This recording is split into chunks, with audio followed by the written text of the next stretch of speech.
The massive arc ship drifted silently through the void, its engines barely functional after the long journey. Inside, 50,000 souls slept in hibernation chambers, unaware that their fate hung in balance. These were the Vexari, a reptilian species with scales that shimmered in hues of green and gold. Their home planet had been consumed by their expanding sun, forcing them to flee or face extinction. At the front of the vessel, Ambassador Kresh stood with his four-fingered hands pressed against the viewing glass. His vertical pupils widened as he looked at the space station ahead. The Galactic Council headquarters was an impressive structure, a wheel-shaped station with 7 spokes representing the founding species. The fate of his people would be decided there.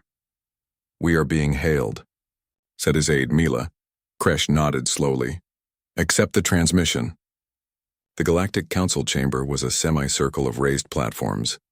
Each platform held representatives from the most powerful spacefaring civilizations in the known galaxy. They looked down at Kresh as he entered, their expressions ranging from boredom to mild disgust. From his observation post at the back of the chamber, Commander Ethan Mills watched with interest. As humanity's representative observer, he had no voting power in council matters. Earth had only been discovered by galactic civilization 3 years ago, and humans were still considered primitive by council standards.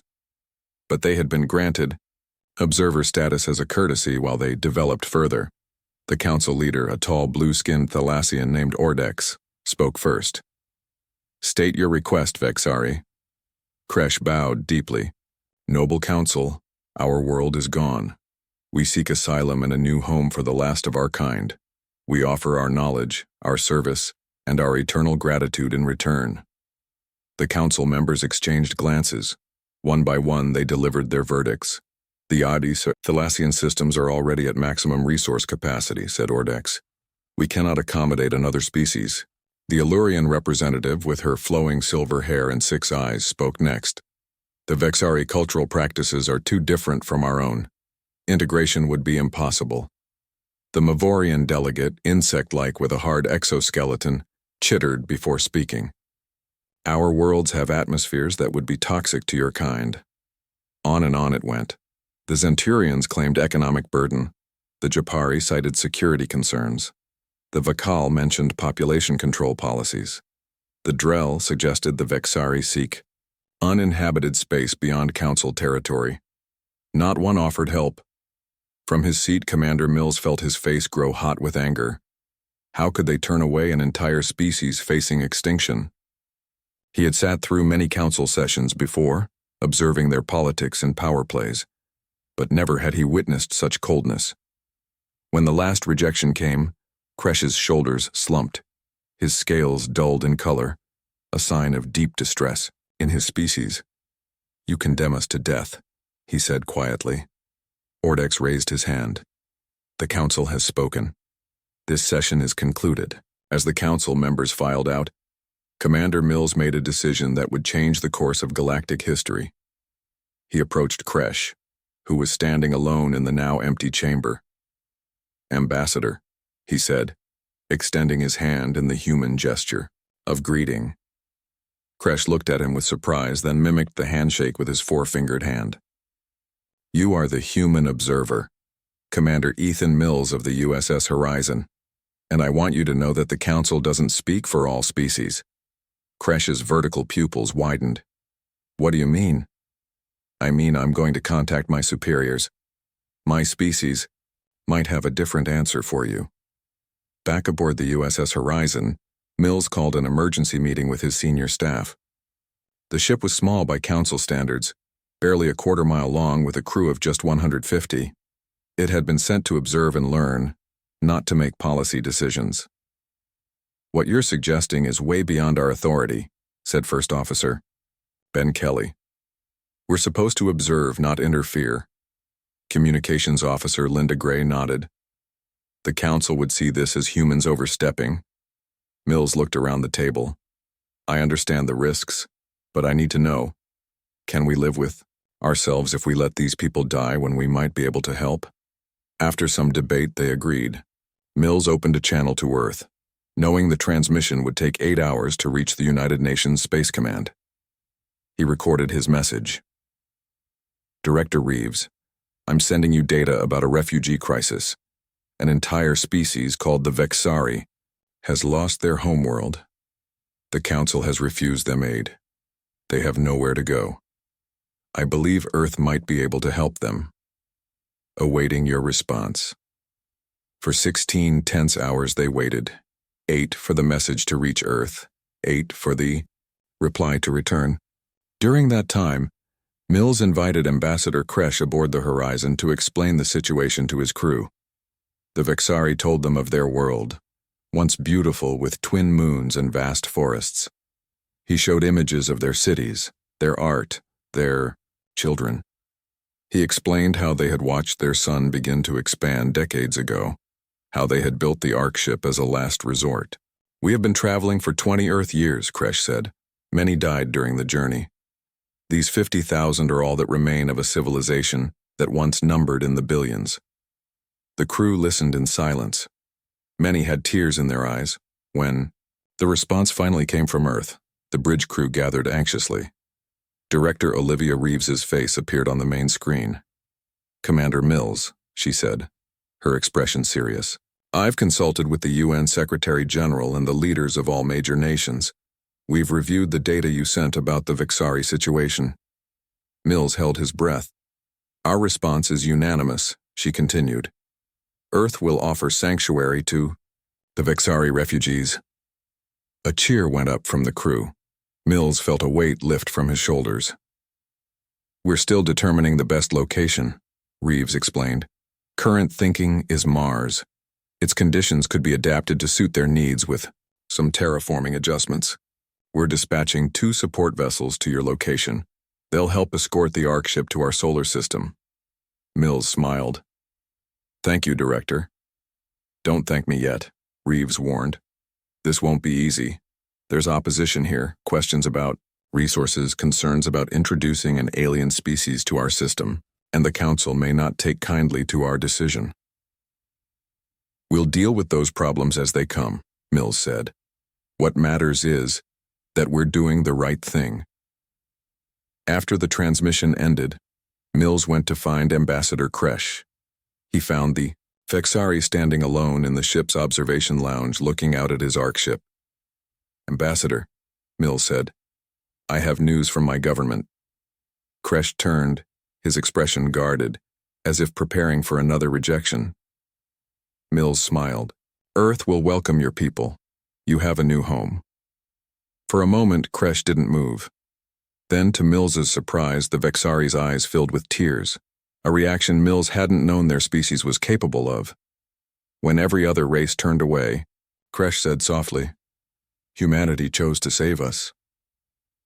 Outside the viewport, the Ark ship floated in the blackness of space, carrying the last hope of a civilization. Soon, it would begin its journey to Earth, where a new chapter would begin for both species. The journey to Earth's solar system would take 3 months. The Vexari Ark ship moved slowly, its ancient engines straining under the effort.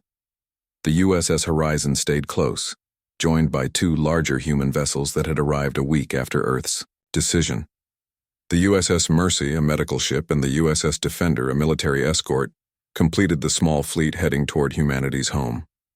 Dr. Samantha Wright stood in the massive central chamber of the Ark ship, staring in wonder at the hibernation, pods that stretched in all directions. Each clear tube held a sleeping Vexari, their scaled bodies barely moving as they breathed once every few minutes in their deep sleep. We keep most of our people in hibernation to save resources, Ambassador Kresh explained as he guided her through the rows. Only about 500 are awake at any time to maintain the ship. Samantha nodded, taking notes on her tablet. As the cultural exchange officer from the Horizon, her job was to learn everything she could about the Vexari to help prepare Earth for their arrival. How long can they stay like this? She asked. Years if needed, Kresh said. But it is not good for the mind to sleep so long. Many will need help adjusting when they wake. Samantha made another note. We'll need to prepare for that. I'll make sure we have proper mental health support ready. On Earth, preparations moved at a frantic pace. The United Nations had declared Mars as the official new home for the Vexari refugees. Its thin atmosphere and cooler temperatures were closer to the Vexari homeworld than Earth's conditions. NASA engineer Alan Porter stood on the red planet's surface, his helmet reflecting the pale sunlight. Around him, massive machines were already at work, constructing the first Vexari settlement. The main habitation dome should be complete in 6 weeks, he said into his radio. The atmospheric processors are already improving the air quality in this region. His team had been working non-stop since Earth's decision. They were using plans provided by the Vexari, adapted to materials available on Mars. The settlement would start small, but could eventually house all 50,000 refugees. Not everyone on Earth supported the decision. Senator Gregory Hammond stood at a podium, his face red with anger as he addressed a crowd of protesters. "We have our own problems to solve," he shouted. "Poverty, climate issues, resource shortages. Why are we spending billions to house aliens when our own people are suffering?" The crowd cheered in agreement. Signs waved with messages like "Humans first" and "Save Earth before Mars." Director Olivia Reeves watched the protest on a screen in her office and sighed. She had expected resistance, but the growing movement concerned her. Still, the majority of Earth's nations remained committed to the plan. The scientific community was especially excited about the potential knowledge exchange with an advanced species. Back on the Ark ship, disaster struck without warning. Alarms blared through the massive vessel, echoing off the metal walls. Commander Mills and Chief Engineer Paul Winters rushed to the engineering section, where Vexari technicians were working frantically. "What happened?" Mills asked as he entered. A Vexari engineer named Tevik looked up from a control panel, his scales pale with stress. "Life support failure in Section 7. Temperature is dropping fast. We have 8,000 hibernation pods in that section." "How long before it becomes critical?" Winters asked. "1 hour, maybe less," Tevik said. "The main coolant system ruptured. We need to replace it, but we have no spare parts." Mills and Winters exchanged looks. "The Horizon doesn't have compatible parts either," Mills said. Winters thought for a moment. "Maybe we don't need compatible parts, we just need to solve the problem." He turned to Tevik. "Show me exactly what's broken." For the next 40 minutes, Winters studied the Vexari cooling system. It was different from human technology but followed the same basic principles. He began drawing up plans for a temporary fix using parts from both human and Vexari ships. "It could work," Tevik said as he reviewed the plans. "But someone will need to go outside the ship to install it. The damaged section is on the outer hull." "I'll go," Winters volunteered. Mills nodded. "I'm coming too." Soon the two men floated in space near the massive Ark ship. Their spacesuits looked tiny against the enormous vessel. Winters carried a pack of tools and makeshift parts cobbled together from both ships. "The rupture should be just ahead," Mills said, checking the coordinates Tevik had provided. They found the damaged section, a torn piece of hull where a small meteor had struck the ship. Cold vapor escaped from the broken coolant pipes inside. "Need to move fast," Winters said. "The temperature in Section 7 is still dropping." For the next 20 minutes, they worked together in the vacuum of space, their hands clumsy in the thick gloves of their suits. Winters connected pieces of human cooling equipment to the Vexari system in a way neither race would have thought of alone. "Almost there," he said, his breath fogging his helmet as he worked. "Just need to seal this junction and got it." Inside the ship, Tevik watched the temperature gauges with growing hope. "It's working. Temperature is stabilizing. By the time Mills and Winters returned inside, the crisis was over. The 8,000 sleeping Vexari would live, thanks to human ingenuity and cooperation. That night, a celebration took place on the Horizon. Human crew members and awake Vexari gathered in the mess hall, sharing food and stories. Despite their different biology, they found ways to communicate and connect. Dr. Wright sat with a Vexari medical officer named Solana, comparing notes on their species' physiologies. "Your medical technology is quite advanced," Wright said as she studied diagrams of Vexari cellular regeneration techniques. Solana nodded. We had to become experts in our own biology during our long journey. Perhaps our knowledge could help humans too. Wright's eyes widened as she realized what Solana was saying. These regeneration techniques, they could revolutionize cancer treatment on Earth. We would gladly share this knowledge, Solana said. It is small payment for saving our entire species. As the party continued around them, Commander Mills stood with Ambassador Kresh, watching their crews interact. I was worried our peoples might not get along, Mills admitted. Different biology, different cultures, different worlds. Kresh's scales rippled in what Mills had learned was their version of a smile. Perhaps different is exactly what we both needed. Your people approach problems in ways we would never think of, and we have knowledge that might help humanity advance. A fair exchange, Mills agreed. More than fair, Kresh said softly. You gave us a future when no one else would. The Vexari will never forget that when every race turned away, humanity chose to save us. This is a debt we can never fully repay. Azat, they spoke.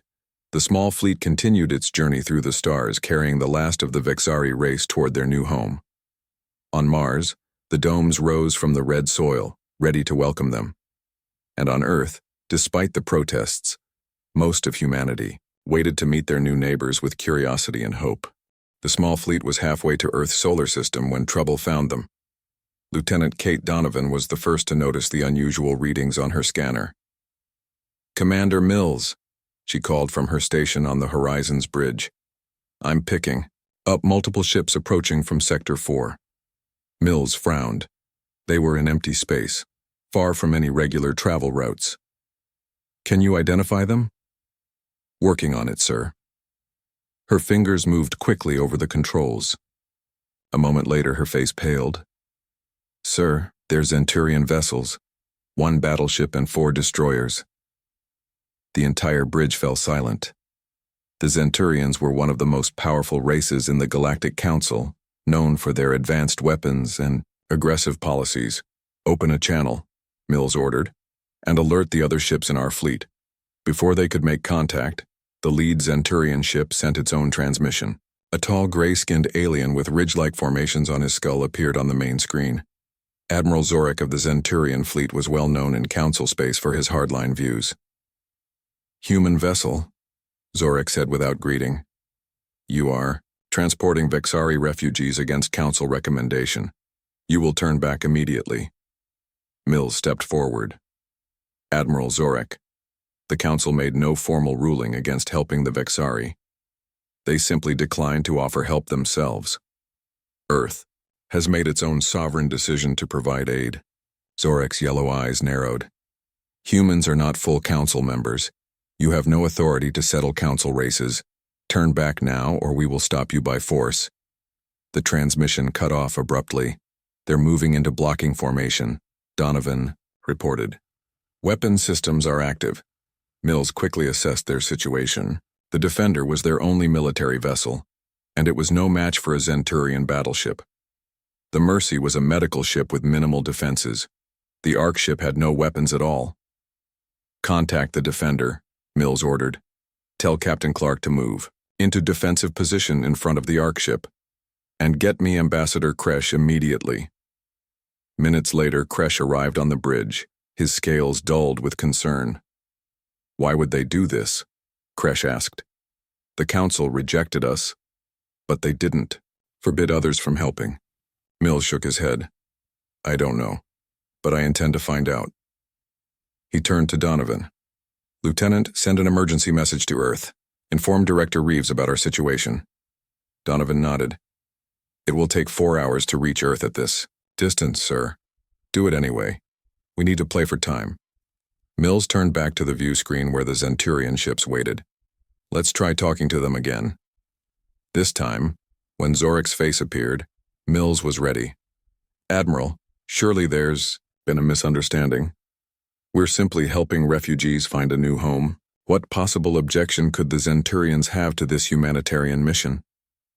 Zorik studied Mills for a moment before answering. You humans are ignorant of galactic politics. There are reasons the Council rejected the Vexari that go beyond what was said in open session. What reasons? Mills pressed. Zorak hesitated, then seemed to decide there was no harm in explaining. There is an ancient prophecy known to the elder races. It speaks of a species displaced from their home who will one day rise to dominate the galaxy. Many believe this refers to the Vexari. Mills blinked in surprise. You're blocking a refugee? Fleet because of a prophecy? Mock if you wish, Zorak said coldly, but the council races have survived for thousands of years by being cautious. The Vexari must find their own way without assistance or not survive at all. That is the natural order. Kresh stepped forward, unable to contain himself. My people seek only to live in peace. We have no desire for dominance. So you claim now, Zorak replied, when you are weak and desperate. But what of generations from now when you have regained your strength with human help? We cannot take that risk. The transmission ended again. Sir, Donovan said urgently, one of their destroyers is moving toward us. They're charging weapons. Mills made a quick decision. Helm, position us between that destroyer and the Ark ship. The officer looked uncertain. Sir, our shields won't hold against their weapons. I know, Mills said grimly. But we can't let them attack the Ark ship. Those people are defenseless. The Horizon moved into position, its much smaller frame now directly in the path between the Zenturian destroyer and the massive Ark ship.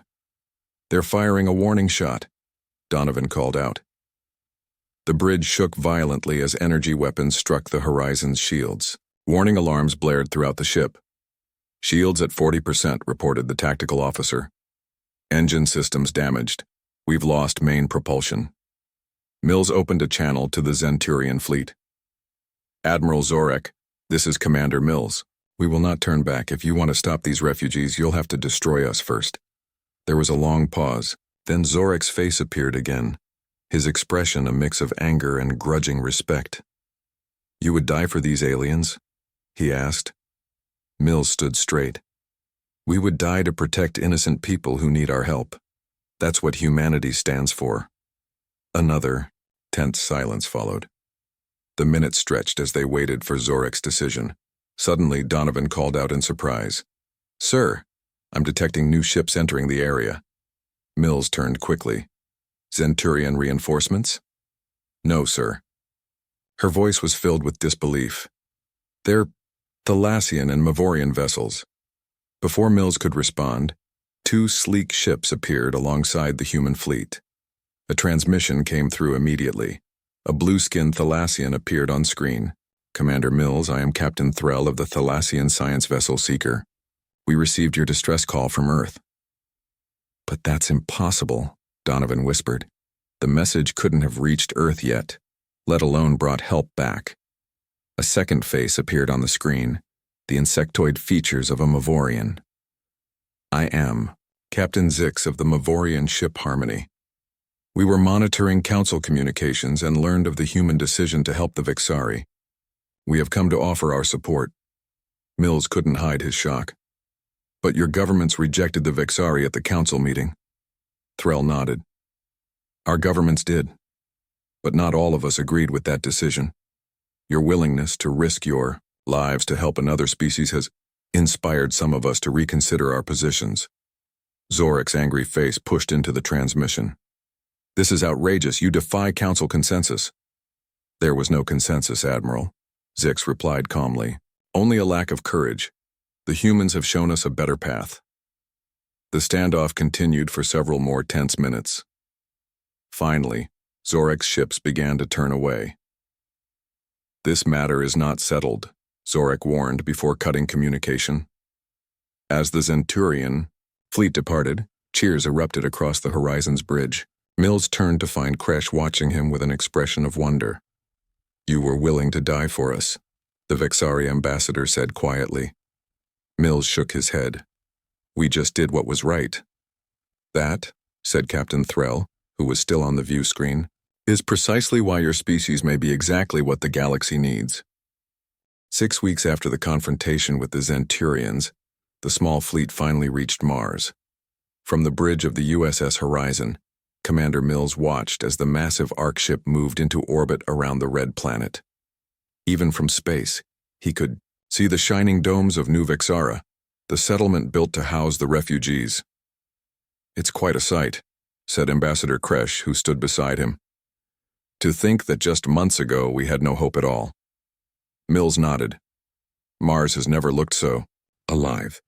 The settlement covered several square miles of Martian surface. The main habitat consisted of 6 large domes connected by tunnels. Around these central structures, smaller buildings housed research facilities, power plants, and hydroponic farms. Special atmospheric processors worked constantly, gradually adjusting the local environment to better suit Vexari biology. Governor Heather Ross waited at the main airlock as the first shuttle from the Ark ship landed. She had been appointed by the United Nations to oversee the Mars colony, which until now had been home to only 4,000 human settlers. Today, that population would begin to grow by 50,000. The airlock doors opened, and Ambassador Kresh stepped through, followed by Commander Mills and a group of Vexari elders. Governor Ross stepped forward with a warm smile. "Welcome to Mars," she said, offering a traditional Vexari greeting that Dr. Wright had taught her. "Welcome to your new home." Kresh bowed deeply. "We thank you for this gift of life." Over the next few days, the Vexari began to wake from hibernation in small groups. Medical teams from both species worked together to help them adjust. Some had been asleep for years and needed time to recover. Dr. Ryan Cooper, a human physician, worked alongside Solana, the Vexari medical officer. They had set up a joint medical facility in one of the smaller domes. "Their physiology is fascinating," Cooper told Solana as they examined a young Vexari female who had just awakened. "They adapt so quickly to new environments." Solana nodded. "It was a trait our species developed over centuries. It's helping us adjust to Mars more easily than expected." Not everyone was happy about the new arrivals. In the human section of the colony, Frank Mason, a mining engineer, sat with a group of workers in the common area. Their faces were serious, as they talked in low voices. "They're getting the best equipment, the most resources," Mason complained. "Meanwhile, our supply shipments from Earth have been cut by 30%. Another worker nodded. "And they're talking about bringing another 10,000 humans to help with the integration process. Where will they all live? There's not enough space or supplies." The concerns weren't limited to Mars. Back on Earth, Senator Hammond continued his campaign against the refugee program. His supporters had grown in number as the costs became clear. Building and maintaining new Vexara was expensive, and some Earth nations were struggling to meet their commitments. "We were not consulted," Hammond shouted at a packed rally. "A handful of officials made this decision that affects all of us. Now we're paying the price while aliens get a brand new home." Despite these tensions, cooperation between the species continued to grow. In the main research facility, Alan Porter worked with a team of Vexari engineers to improve the atmospheric processors. "If we combine your molecular reconstruction technology with our thermal control systems, we could speed up the process by 50%, Porter explained, pointing to a diagram on the large screen. Tevik, the Vexari engineer who had helped save the Ark ship, studied the plans with interest. It could work, and the same technology could be adapted to help Earth's climate issues. This pattern repeated across New Vexara. The Vexari shared advanced agricultural techniques that produced 3 times more food in the same space. Human engineers taught the Vexari about democratic systems and individual rights, concepts that were new to their hierarchical society. One evening, Governor Ross invited Kresh and other leaders from both species to her office. The mood was celebratory as they shared a meal together. "I propose a toast," Ross said, raising her glass, "to new beginnings and new friendships." Everyone raised their glasses, but before they could drink, a young human aide rushed into the room. "Governor," he said urgently, "there's a medical emergency in Dome 3. A Vexari child has collapsed." They rushed to the medical facility where Dr. Cooper and Solana were already working frantically. A small Vexari girl named Thela lay on an examination table, her scales gray and dull, her breathing shallow. "What's happening?" Kresh asked, his voice tight with concern. Solana looked up, her face showing confusion and fear. "We don't know. She was fine yesterday, but this morning she couldn't stand.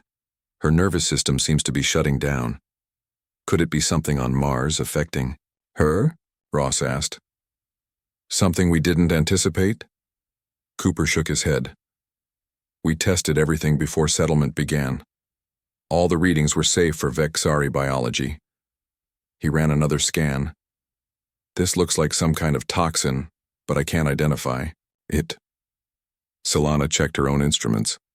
It's nothing we've encountered before. None of our medical databases have a match. For 3 days, Thala's condition worsened while the medical teams worked around the clock. Other Vexari children began showing similar symptoms. Fear spread through the settlement.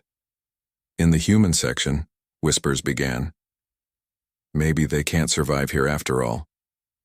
What if it's something that could affect us too? The unity that had been building began to fracture under the pressure of this new crisis. Dr. Cooper refused to give up. He spent hours studying the Vexari medical records, comparing them with human medicine. On the 4th day, as he was about to take a short break, he noticed something. Solana, he called out. Look at this.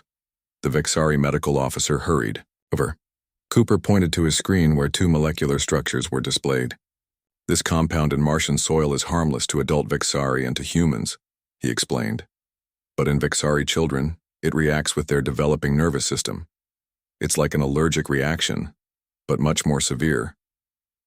Solana studied the data. Can we treat it? Cooper nodded slowly. I think so. We have antihistamine treatments for human allergies. If we modify them to work with Vexari biology, he began making calculations and adjustments. 20 hours later, little Thala opened her eyes. Her scales had regained some of their color. The treatment was working. News spread quickly through New Vexara. The human doctor had saved the Vexari children. What could have been a disaster became instead another bridge between the species. As Thala recovered, her parents came to thank Cooper. The father, a quiet Vexari named Lorne, spoke with deep emotion. When our ship fled our dying world, I feared my daughter would never have a future, he said. When the council rejected us, I lost all hope. Now she lives because of human kindness. First you gave us a home, now you have saved our children. Cooper smiled tiredly. That's what neighbors do. They help each other. As word of the crisis and its resolution reached Earth, public opinion began to shift again. The images of Vexari children, saved by human medicine, touched hearts across the planet. Even some of Senator Hammond's supporters began to question their position. Perhaps there was value in this interspecies cooperation after all. 2 years passed since the Vexari arrived at Mars. New Vexara had grown from a small settlement into a thriving city.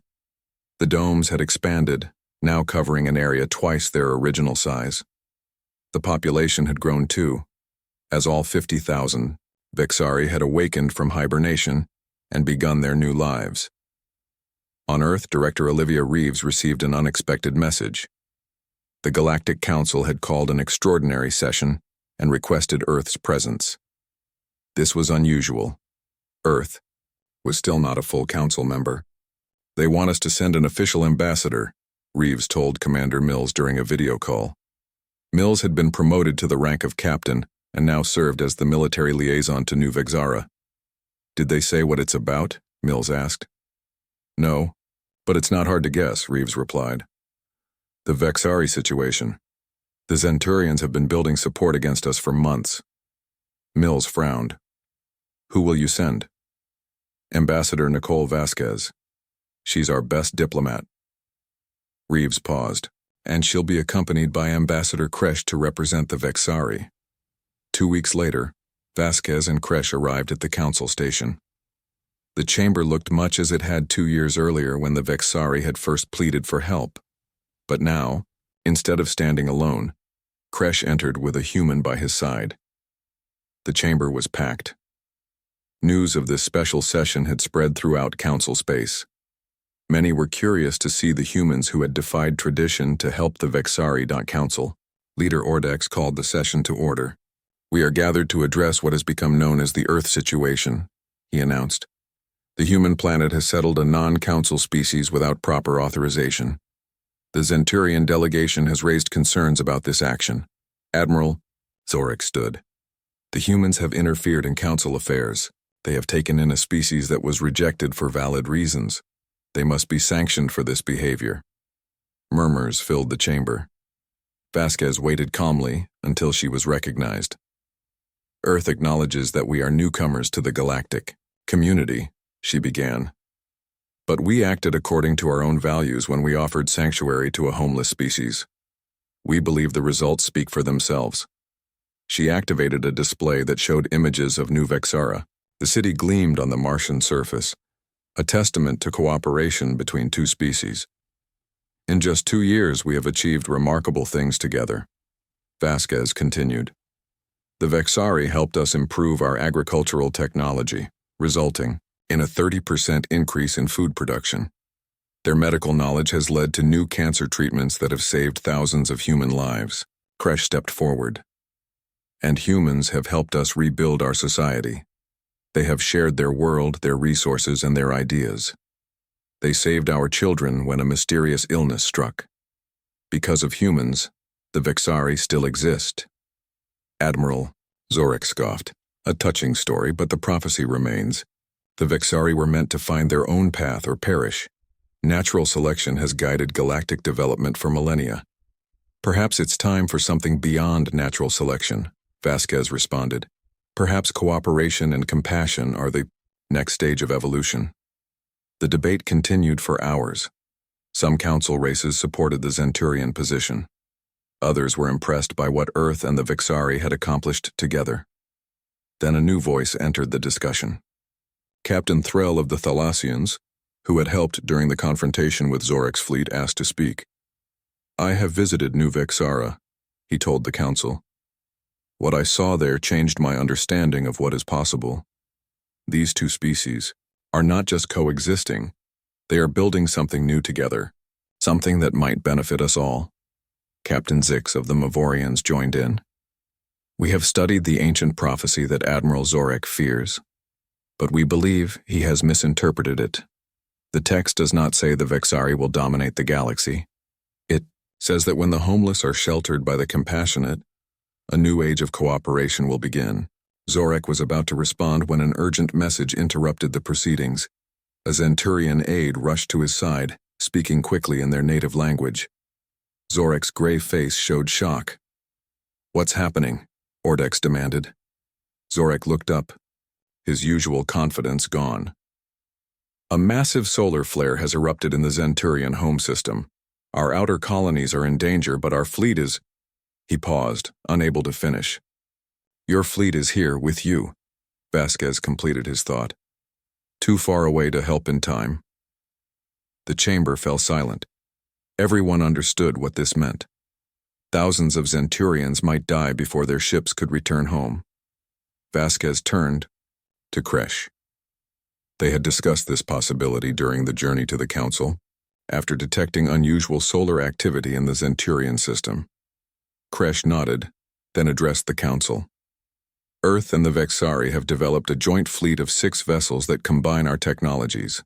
They are fast, well-equipped for rescue, operations, and currently patrolling near the Zenturian system. He looked directly at Zorik. We offer their assistance to evacuate your colonies. Zorik stared in disbelief. You would help us? After we tried to stop you? After we called for sanctions against you? Yes, Vasquez said simply. That's what compassion means. Helping even those who may not have helped you. Within hours, the joint human Vexari fleet, led by the newly commissioned ship Friendship, was conducting rescue operations in the Zenturian system. Captain Aaron Gray commanded the mission, working alongside Vexari officers. For 6 days they worked tirelessly, evacuating over 12,000 Zenturians from their threatened colonies. The Zenturian government, at first hesitant to accept help, soon expressed deep gratitude for the rescue. When the council reconvened a week later, the atmosphere had changed completely. Admiral Zorik himself spoke first, his voice uncharacteristically humble. I have been mistaken, he admitted. When my people faced extinction, those I had rejected came to our aid without hesitation. Perhaps there is wisdom in the human approach after all. One by one, the council races voiced their support for Earth. Even those who had been skeptical now saw value in this new model of interspecies cooperation. At the session's end, Ordex announced two historic decisions. First, Earth would be granted full council membership, the fastest ascension in galactic history. Second, new protocols would be established for refugee crises, ensuring that no species in need would ever be turned away again. 1 month later, a ceremony was held on Mars. A monument was unveiled in the central plaza of New Vixara. Built by human and Vixari hands, it bore inscriptions in both languages. When every race turned away, humanity chose to save them. In doing so, we saved ourselves. As the monument was revealed, Captain Mills stood beside Ambassador Kresh. Around them, humans and Vixari mingled freely, no longer separate species but citizens of the same world. Did you ever imagine this outcome when your ship first approached the council? Mills asked. Kresh's scales rippled in a Vixari smile. Never. We sought mere survival. Instead, we found a new beginning. Mills looked across the plaza where Vixari children played alongside human children who had been born on Mars. For them, this cooperation wasn't unusual or remarkable. It was simply life. Perhaps that ancient prophecy was right after all, Mills said. A new age has begun. Not through dominance, but through compassion. Kresh nodded. And it started with a single decision. When every race turned away, humanity chose to save them, Mills finished.